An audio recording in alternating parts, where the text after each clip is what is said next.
The Bahrain International Trophy has come a long way in the 3 years since its inception, surviving a pandemic in 2020 and gaining well-deserved elevation to Group 3 level in 2021. Improvements have gradually been made to the racecourse too, with now 2 grass tracks in operation and a new services manager in the form of Ed Veal. Normally I head home after this meeting, but this time around I'm staying on for the whole winter.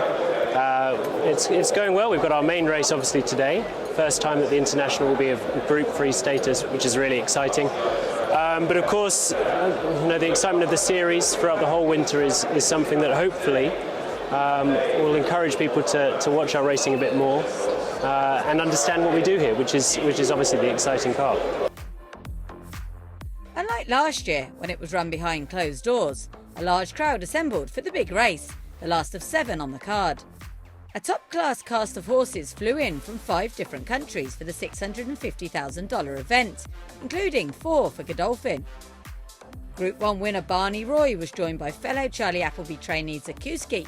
Dubai Future represented Saeed bin Saror, and Andre Fabre sent Dubai World Cup third Magny Corps, ridden by Mikel Barcelona.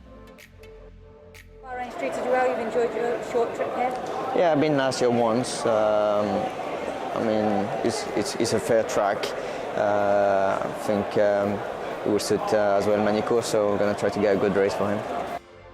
Mikel nearly pulled off the win, Magny Corps hitting the front midway through the 600-metre straight and getting into a battle with Barney Roy, only for Lord Glitters to swoop late into Jason Watson and beat both of them. Here comes Magny Corps for France, right down the outside with Mikel Barcelona. They race now inside the final 150. Pogo leads now, he's joined by Magny Corps, and on the far side Barney Roy. Here's Lord Glitters the Grey, Magny Corps with 100 metres to go.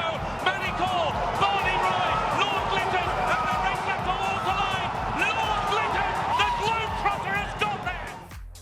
It was a 10th career victory for the admirable 8-year-old Lord Glitters on his second attempt in this race, having finished a rapidly closing 5th last year. He's not stopping here either, and we'll get to see him in Dubai in the new year. Congratulations, second time lucky for him here. Yeah, absolutely. He ran well last year. We felt that he could be competitive again this year. The penalty was a little bit sort of worrying, but this year he got a good pace to him. Last year they let 2 slip off on the bend and didn't get them. This year there seemed to be a lot of talk that there was a lot of pace on, a lot of horses wanting to lead or be handy. So, in any race that we sort of end up in where that is the scenario, Lord Glitters will always be dangerous. He's got a very, very good finish on him so long as he settles early.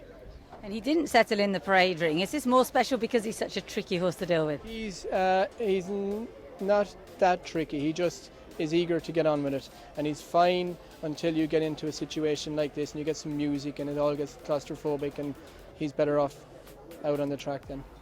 Fair enough. And will we see him back in Dubai for the carnival? If he ran well here, he was going to go to Dubai. Okay, so the plan will be take him home and then ship him out January? Take him home and give him a week or 2 easy, and then come out in January and probably follow much the same path as last year. With Barney Roy and Magny Corps following Lord Glitters over the line, it seems likely that the first 3 from the Bahrain Trophy will all be in Dubai for the World Cup Carnival. Meanwhile, those in charge in Bahrain are already looking ahead to the forthcoming Turf Series and another elevation in status for the trophy. I did say the race is going from strength to strength. We see it. Hopefully we're a Group 2 next year, and we can fulfil my aspiration, and I know that the broader racing community's aspiration of us hosting a Group 1. It's great that a horse who didn't win last year was able to come back and seal the deal this year.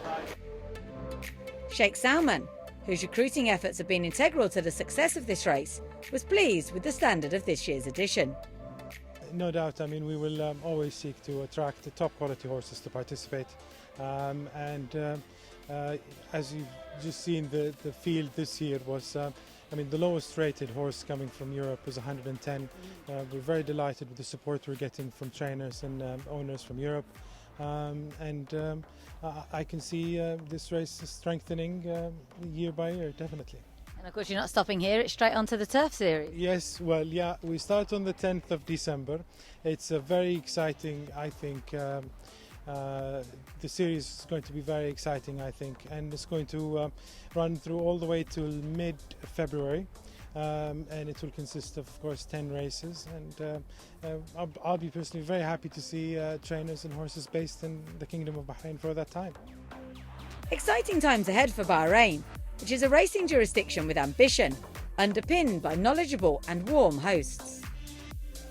Well, the sun is setting on the third edition of the Bahrain International Trophy. People are starting to leave, but what a brilliant result for the race for Bahrain and for us in Dubai. Lord Glitters, of course, winner of the Jebel Hatter last year, comes here at the second attempt and carries off Bahrain's biggest prize. Another feather in the cap of trainer David O'Mara. And the great news is we'll be seeing Lord Glitters back in Dubai for the carnival.